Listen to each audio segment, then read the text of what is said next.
Dear viewers, Abraham Lincoln বলেছেন, কোনো বিতর্কে জয়ী হওয়ার জন্য প্রথমেই আমার চেষ্টা থাকতো উভয়ের মধ্যে কোথায় মিল আছে তা খুঁজে বের করা। মিস্টার লিঙ্কন এই কৌশল খাটিয়েছিলেন সবচেয়ে স্পর্শকাতর বিষয় দাসপ্রথার বিরুদ্ধে।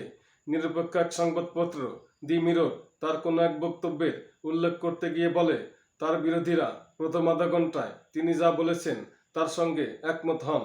সেই অবস্থা থেকেই তিনি তাদের একটু একটু করে বিপরীত পথে নিয়ে যেতে শুরু করেন, যতক্ষণ না মনে হয় তিনি সব বিরোধীদের একেবারেই বিপরীত বিন্দুতে নিয়ে এসেছেন।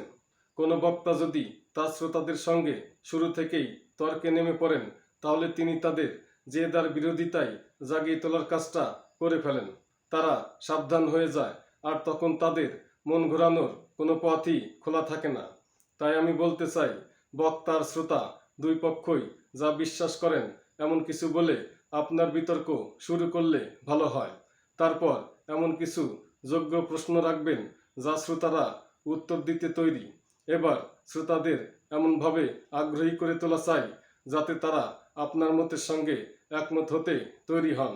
মনে রাখবেন, সবচেয়ে ভালো বিতর্ক হলো যাকে সরল কোনো ব্যাখ্যা বলে মনে হয়। ধন্যবাদ সবাইকে।